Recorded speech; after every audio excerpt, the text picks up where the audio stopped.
Hello students. तो चलिए आगे बढ़ते हैं। आज 2021 के क्वेश्चन शुरू करेंगे। 2023 वाले कर लिए, 2023 वाले कर लिए, 22 वाले कर लिए, अब 21 वाले करेंगे। तो पहले क्वेश्चन से शुरुआत करते हैं। अब क्वेश्चन इस पे फर्स्ट नहीं डाला हुआ है, उसी की रो में आगे बढ़ते हुए क्वेश्चन नंबर 20 पे 19 तक शायद उसमें क्वेश्चन थे, 2022 वाले तो थे।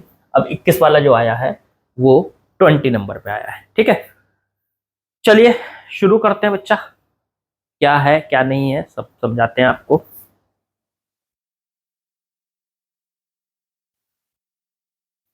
ठीक है, चलो शुरू करते हैं। क्वेश्चन नंबर 20 से सवाल क्या दिया है जरा समझते हैं। अब सवाल पढ़ते हैं पहले। 2 point charges placed in a medium of dielectric constant 5, बहुत बढ़िया, are at a distance r between them. ठीक है, between them experience an electrostatic force F, बिल्कुल। The electrostatic force between them in vacuum at same distance R will be, very good, बहुत आसान सवाल। देखो भाई, 2 पॉइंट चार्ज है, मान लिया एक पॉइंट चार्ज है Q1, ये तो दिया नहीं क्या क्या है, तो एक को Q1 मान लेते हैं, दूसरे को Q2 मान लेते हैं। ठीक है, इन दोनों चार्जेस को हमने एक मीडियम के अंदर रख दिया। लो जी, ये मीडियम है जिसके हमने इसके अंदर रखा। उस मीडियम के के की वैल्यू दे रखी है आपकी 5। ठीक है, आर डिस्टेंस पे आपने इनको रखा। ठीक है, ये आर डिस्टेंस, वैसा आर वर्क बना रखा मैंने, एज इस टाइप का बना दिया, कोई टेंशन नहीं। ठीक है, वो तो स्मॉल आर है, मैं तो उसी को मान लेता हूँ। ठीक है, अब इनके बीच में लगने वाला फोर्स है एफ। बहुत बढ़िया बहुत बढ़िया बहुत बढ़िया, एफ है। ठीक है, अब इन्हीं को उठा के बाहर रख देंगे वही डिस्टेंस पे वैक्यूम के अंदर, तो तब फोर्स कितना लगेगा। तो पहले तो ये देखो कि पहले केस में जब इनको मीडियम के अंदर उठा के हमने रख रखा है, तो इस केस में हमको क्या इक्वेशन मिल रही है। तो इस केस में हमारे पास इक्वेशन आ रही है, आप याद करो कोई भी दो चार्ज अगर मीडियम के अंदर रखे जाते थे तो उनके बीच में कितना फोर्स लगता था, किस क्या फॉर्मूला था, मैं याद दिलाता हूं। फॉर्मूला था F बराबर के Q1 इंटू Q2 बटे में आर स्क्वायर। ये तो होता था जब हवा में रखे होते थे, वैक्यूम में रखे होते थे, और अगर मीडियम में रख दोगे तो के से कर दो डिवाइड। तो भाई साहब ये तो मीडियम में रखे हुए हैं तो के से डिवाइड कर दो, कोई दिक्कत नहीं। तो ये हो गया इनके बीच का फोर्स। फिलहाल ये दोनों चार्ज मीडियम में रखे हुए हैं तो इनके बीच का फोर्स ये लग रहा है के Q1 Q2 स्मॉल के Q1 Q2 बटे के आर स्क्वायर। ये जो कैपिटल के है ये मीडियम का डाई इलेक्ट्रिक कांस्टेंट कहा जाता है। डाई इलेक्ट्रिक कांस्टेंट ये दिया है, ये दे रखा है इन्होंने, देखो कितना दे रखा है, के की वैल्यू कितनी दे रखी है 5। ये डाई इलेक्ट्रिक कांस्टेंट के 5 दे रखा है, यहाँ दे रखा है। चलो ठीक है, क्वालिटी तो ठीक आ रही है ना, हाँ बढ़िया आ रही है, अच्छा दिखाई दे रहा है। चलो तो ठीक है, ये थोड़ा सा मोटा लग रहा है पेन मुझे, इसको थोड़ा सा कम कर लूँ क्या। चलो यहाँ पे करके देखते हैं। तो के Q1 Q2 बटे के आर स्क्वायर, ये मीडियम के अंदर उस पर लगने वाला फोर्स हमें मिल गया, इस फॉर्मूले से हम इसको निकाल सकते हैं। बहुत बढ़िया, अब क्या करेंगे, अब एक काम करो, अब इसका सवाल को आगे बढ़ाओ। आगे क्या दे रखा है, इन्होंने कहा the electrostatic force in vacuum, अगर इनको सेम डिस्टेंस पे वैक्यूम में रखा जाए। अब इन्हें उठा के मैं रख रहा हूं वैक्यूम में, वही चार्ज है Q1 और Q2, वही उनके बीच का गैप है कितना R। ठीक है, लेकिन इस बार कहां रख रहे हैं, वैक्यूम में। वैक्यूम में, तो जब वैक्यूम में रखेंगे तो अब इनके बीच में फोर्स कितना लगेगा, तो लगेगा मान लीजिए एफ डैश की वैल्यू निकाल लेते हैं। तो कोई दिक्कत नहीं, एफ डैश की वैल्यू फॉर्मूला के Q1 इंटू Q2 बटे में इनके बीच का गैप R स्क्वायर। अगर वैक्यूम ना होके मीडियम होता है तो यहाँ कैपिटल के आ जाता है, जो कि यहाँ आया था जब मीडियम में रखे थे, लेकिन ये मीडियम में नहीं वैक्यूम में है, तो के को हटा दो, हटा दिया। तो ये फोर्स आया इनके बीच में। पर सर ऑप्शन में ऐसा कुछ नहीं है, ऑप्शन तो एफ की टर्म में, तो कोई बात नहीं ना, ये एफ है तो यहाँ इस के की मल्टीप्लाई यहाँ कर लो। तो यहाँ पे आ गया, इधर कर देता हूं, एफ इंटू में कैपिटल के इक्वल्स टू स्मॉल के Q1 इंटू Q2 बटे में आर स्क्वायर। इसकी वैल्यू ये रखी जा सकती है, उठा के यहाँ रख दो, के Q1 Q2 बटे आर स्क्वायर की जगह उठा के हम क्या रख सकते हैं, एफ इंटू में कैपिटल के। यही हमारा आंसर है। के की वैल्यू दे क्या रखी है, कितनी दे रखी है, के की वैल्यू 5 रख दो, तो 5F आ गया। यही हमारा आंसर है, F डैश। इन दोनों के बीच में जब मीडियम में थे तो फोर्स था F, मीडियम से बाहर निकाला, उसी डिस्टेंस पे रख के और फिर फोर्स निकाला, तो अब है फोर्स 5F, 5 गुना ज्यादा बढ़ गया। वो तो होता भी है, अगर दो चार्जेस के बीच में एयर में फोर्स F है तो मीडियम में जाने के बाद कम हो जाता है। कितना कम हो जाता है, K टाइम्स कम हो जाता है, F बटे K हो जाता है। तो उल्टा भी तो होगा, मीडियम में अगर है F तो हवा में निकालोगे तो K टाइम्स बढ़ जाएगा, वही हुआ, K टाइम्स बढ़ गया। बिल्कुल आसान सवाल।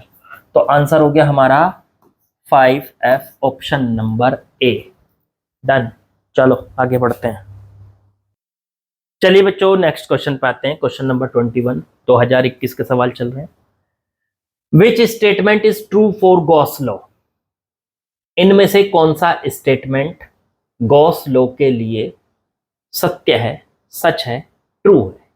पढ़ते हैं पहला statement, all the charges whether inside outside the Gaussian surface contribute the electric flux. गलत।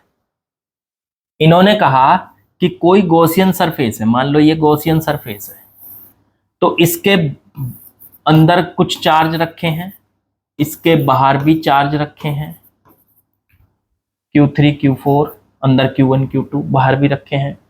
तो इस सरफेस में, इस सरफेस से पास होने वाला फ्लक्स Q1 पे भी डिपेंड करेगा, Q2 पे भी, Q3 पे भी, Q4 पे भी। मतलब सरफेस, गॉसियन सरफेस के बाहर वाले चार्ज पे भी डिपेंड करता है और अंदर वाले चार्जेस पर भी डिपेंड करता है। जी नहीं, आपको याद होगा कि गॉसियन सरफेस में से निकलने वाला फ्लक्स, गॉसियन सरफेस में जाने वाला फ्लक्स, निकलने वाला हो या जाने वाला हो, गॉसियन सरफेस से एसोसिएटेड फ्लक्स सिर्फ गॉसियन सरफेस अगर बंद है तो बंद सरफेस के, गॉसियन सरफेस होती बंद है तो गॉसियन सरफेस के अंदर वाले चार्जेस पे डिपेंड करता है, बाहर वाले पे नहीं करता है। इन पे नहीं करेगा, इन पे नहीं करेगा। तो इसका मतलब सर हमारा पहला स्टेटमेंट रॉन्ग हो चुका है, गलत हो चुका है। आगे बढ़ो।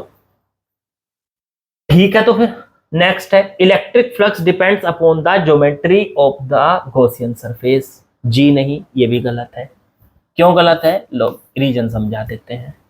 गॉसियन सरफेस से निकलने वाला जो फ्लक्स है, पास होने वाला जो फ्लक्स है, वो सरफेस की ज्योमेट्री पे डिपेंड करता है? नहीं। फ्लक्स का फॉर्मूला होता है, किसी गॉसियन सरफेस में से जितना भी फ्लक्स निकल रहा है उसका फॉर्मूला होता है उसके अंदर का बंद चार्ज ई एनक्लोज्ड। ई एनक्लोज्ड, एनक्लोज्ड का मतलब है गॉसियन सरफेस के अंदर चार्ज बंद जितना है और बटे में एप्सिलॉन। ये होता है गॉसियन सरफेस के, गॉसियन सरफेस में से निकलने वाला फ्लक्स का फॉर्मूला। किसी भी सरफेस में जितना चार्ज बंद है वो चार्ज ले लो, बटे में एप्सिलॉन नोट कर दो, तो उस गॉसियन सरफेस से पास होने वाला फ्लक्स आ जाएगा। तो ये फ्लक्स होता है फाई। क्या इस फॉर्मूले में आपको दिखाई दे रहा है? इस फॉर्मूले में आपको क्या दिखाई दे रहा है? हाँ, क्या दिखाई दे रहा है?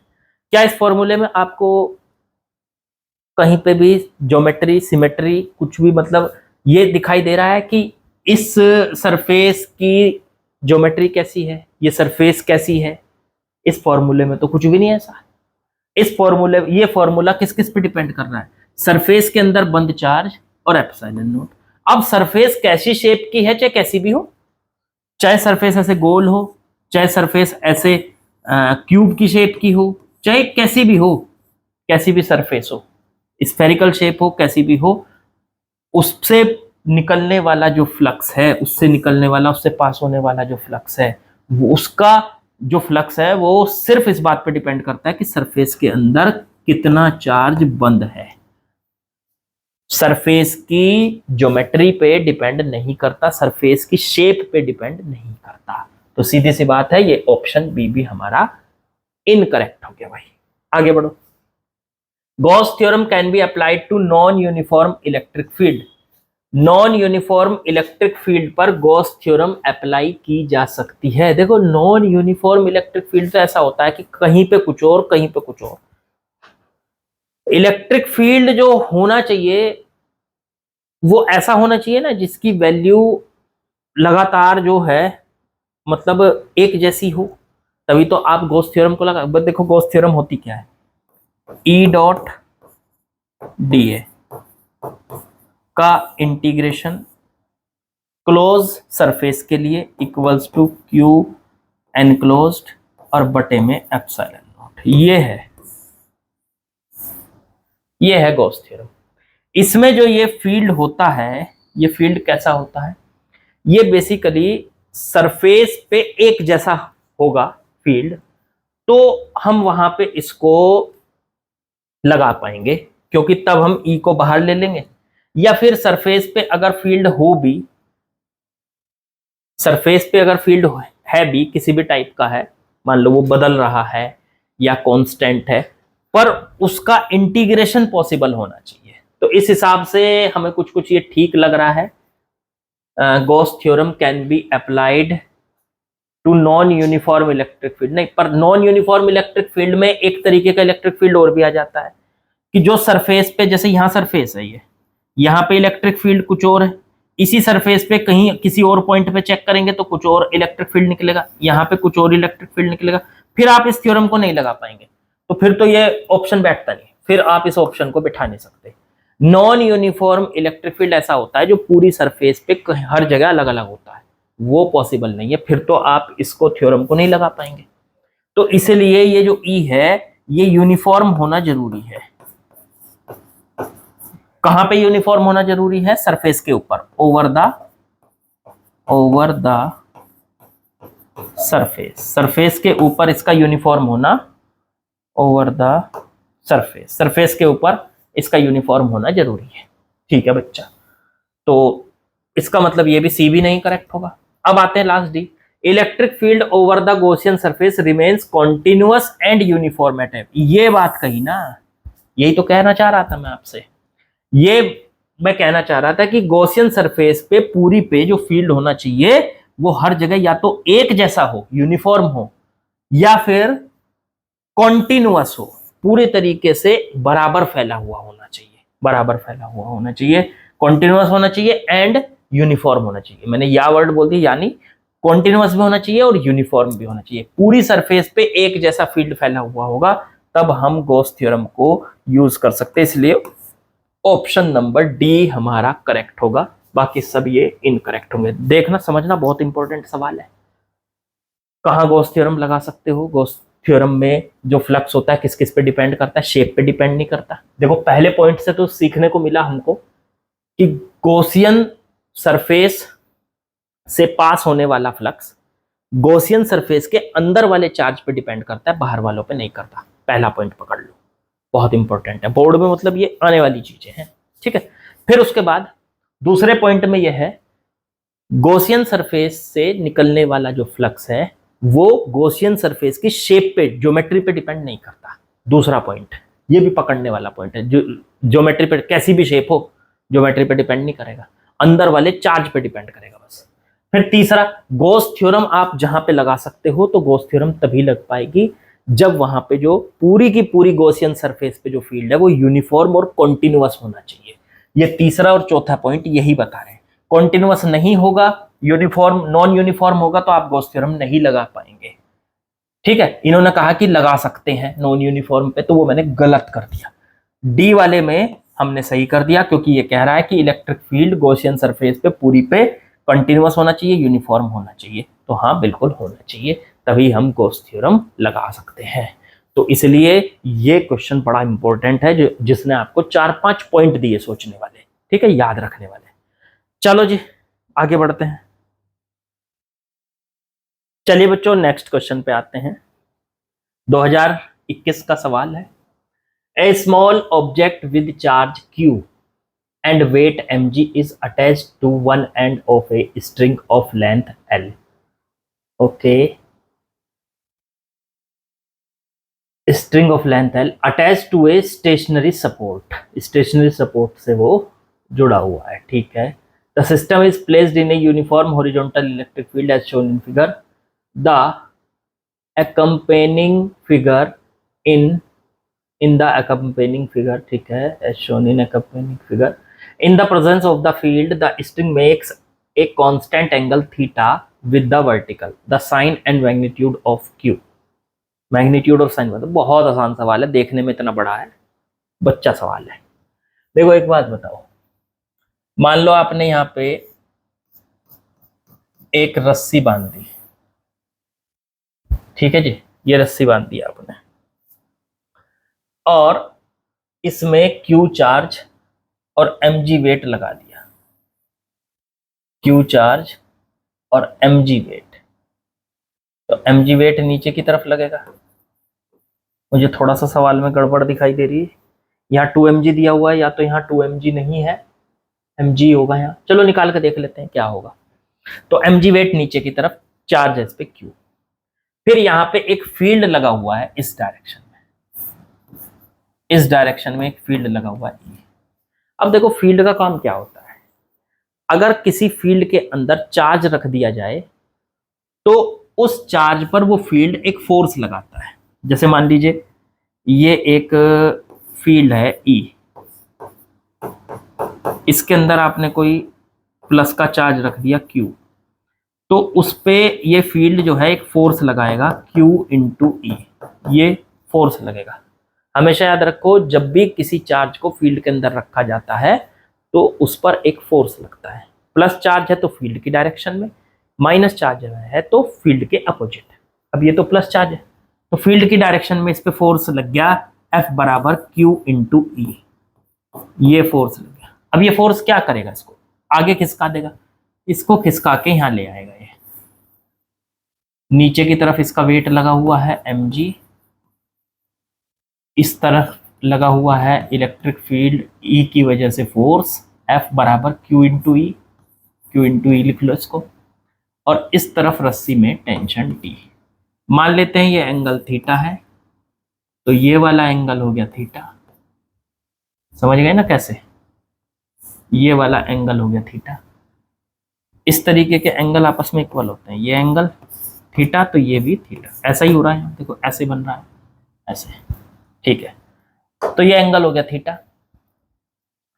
अब यहां से पूछा है कि ये इधर क्यों गया, पहले तो ये क्लियर कर लो कि ये इधर क्यों गया। इन्होंने नहीं पूछा, मैं आपसे पूछ रहा हूं ये इधर क्यों गया।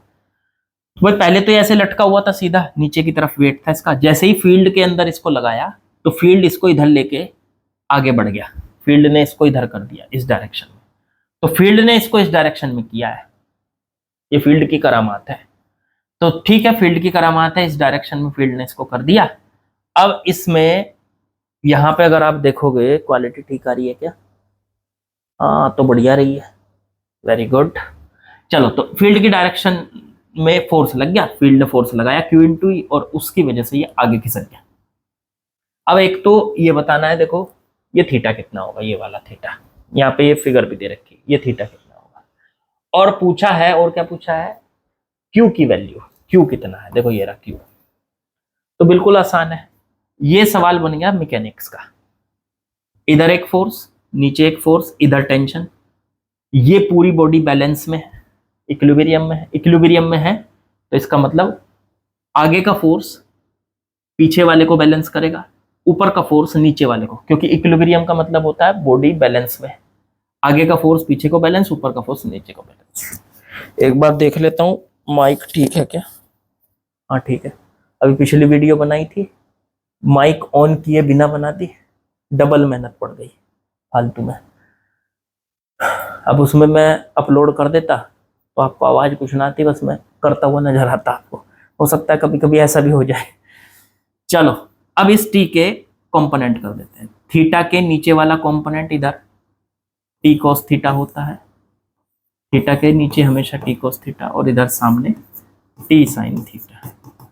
अगर हम इसको बैलेंस कराएं तो आगे का फोर्स पीछे को बैलेंस करेगा, तो टी साइन थीटा ने बैलेंस कर लिया Q इंटू ई फोर्स को। ऊपर का फोर्स नीचे को बैलेंस करेगा, तो टी कॉस थीटा ने बैलेंस कर लिया mg को। अब अगर हम एक काम करें, एक काम करते हैं, हमें क्या निकालना है, एक तो क्या क्या पूछा था, मैग्नीट्यूड ऑफ Q, थीटा भी पूछा था क्या? नहीं, थीटा नहीं पूछा भाई, बस ये पूछा है कि इसका साइन कैसा है।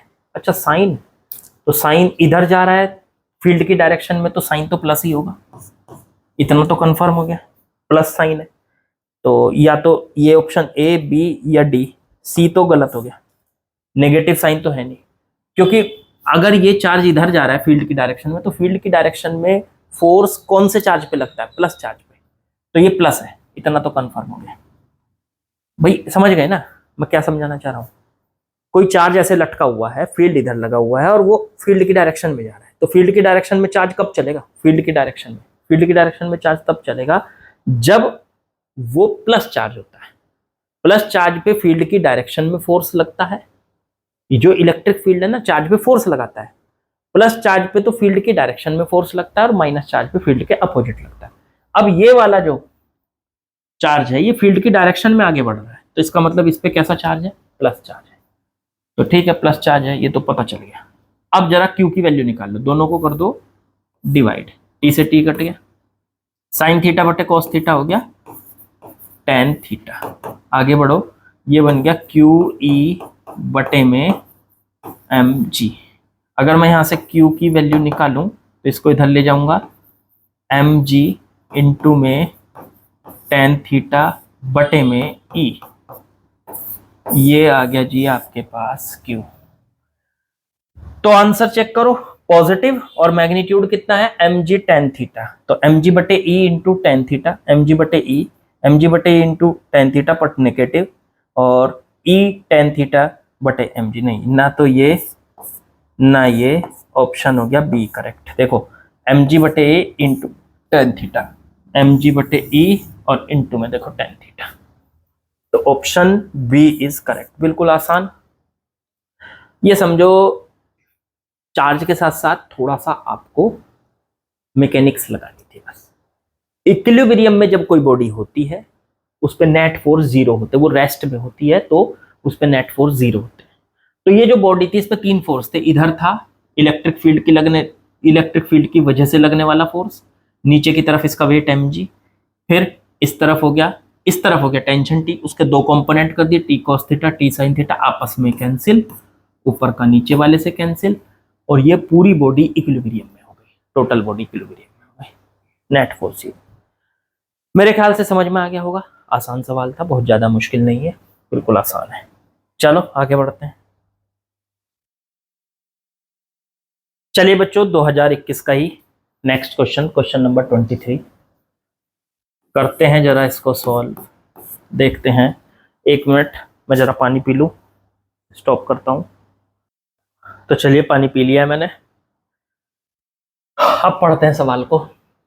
ए cylinder of radius r and length L is placed in an uniform electric field parallel to the axis of the cylinder. The total flux for the surface of the cylinder is given by। देखो भाई एक cylinder है, cylinder बना लेते हैं, 3D figure में देखते हैं क्या, पता नहीं कहाँ से खुलती है 3D फिगर्स, चलो अपने आप से बना लेते हैं, धीरे धीरे आ जाएगा, अभी नया नया है। ये हो गया भाई साहब सिलेंडर, ठीक है, इसमें एक सरफेस इधर है और एक सरफेस इधर हो गई। चलो एक सरफेस ये हो गई, एक इधर हो गई ये वाली, और एक ये वाली हो गई ये वाली, इस तरीके से।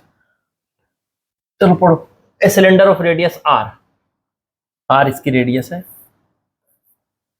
ओके, लेंथ एल, एल इसकी लेंथ है, placed in an uniform electric field parallel to the axis of cylinder, field जो लगा हुआ है वो ऐसे लगा हुआ है, ये सिलेंडर की एक्सिस होती है, ये बीच में से जो बीचों बीच से लाइन निकलेगी ऐसे, ये होती है सिलेंडर की एक्सिस, तो इसके पैरेलल इलेक्ट्रिक फील्ड लगा हुआ है, parallel to the axis of cylinder, the total flux for the surface of the cylinder is given by, इससे जाने वाला टोटल फ्लक्स कितना होगा।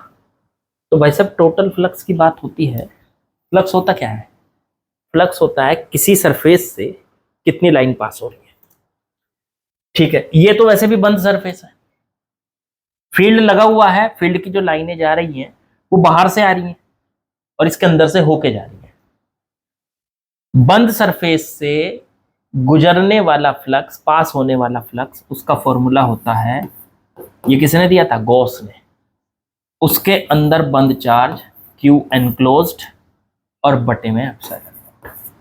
अब यहां पे देखो क्या इसके अंदर कोई चार्ज बंद है, तो मैं कहूंगा नहीं है, क्यों, क्योंकि जो फील्ड की लाइनें हैं वे तो बाहर से आ रही है ना, ऐसे जा रही है बाहर से, ऐसे ऐसे जा रही है फील्ड की लाइनें, इस तरह से जा रही है,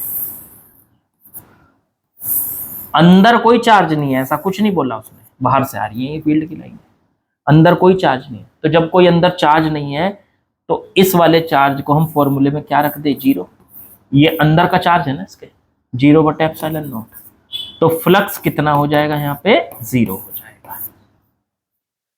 एक तरीका तो ये हो गया समझाने का, समझा दिया मैंने आपको, बिल्कुल आसान था, कोई दिक्कत नहीं।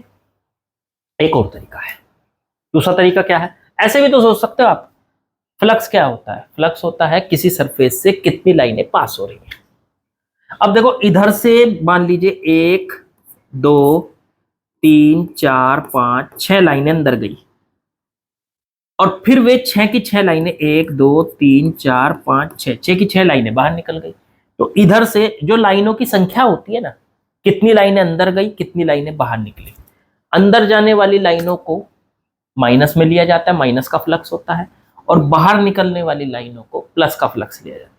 तो इसमें अंदर गई लाइनें मान लो 6, तो माइनस का 6 फ्लक्स हो गया, लाइनों की संख्या को ही फ्लक्स कहते हैं, इधर से 6 लाइनें निकली तो इधर से प्लस 6 फ्लक्स हो गया, इससे रिलेटेड टोटल फ्लक्स -6 + 6 कटा, तो टोटल फ्लक्स आ गया 5, टोटल फ्लक्स आ गया 0 भाई साहब, 0, -6 + 6 आपस में कट गए, तो 0 फ्लक्स आ गया आपका। तो ऐसे भी कर सकते हो यार, आपको कई तरीके बता दिए मैंने, कहीं क्या दो ही तो बताए, 2 तरीके बता दिए, अंदर कोई चार्ज नहीं है उससे भी कर सकते हो, फ्लक्स 0 है क्योंकि लाइनें तो बाहर से ही आ रही है ना, या ऐसे भी कर सकते हो कि लाइनों की संख्या ही फ्लक्स होता है, तो किसी भी सरफेस से जितनी लाइनें पास होती हैं वो फ्लक्स होता है। अब लाइनें 2 तरीके से होती हैं कि अंदर जा रही हैं तो इनकमिंग फ्लक्स बोलते हैं, बाहर निकल रही है तो आउटगोइंग फ्लक्स बोलते हैं। इनकमिंग फ्लक्स नेगेटिव में लिया जाता है, आउटगोइंग फ्लक्स पॉजिटिव में लिया, टोटल फ्लक्स निकाल लिया हमने, जितनी लाइनें अंदर गई उतनी लाइनें बाहर निकल गई, नेट फ्लक्स 0, उस तरीके से भी कर लिया आपने, तो इसलिए हमारा ऑप्शन ए हो जाता है बच्चों।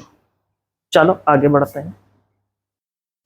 तो भाई 2021 में तो बस इतने ही सवाल है, खत्म, ठीक है ना, अब 2020 के करेंगे अगली वीडियो शुरू, ठीक है, चलो कल मिलते हैं बाकी।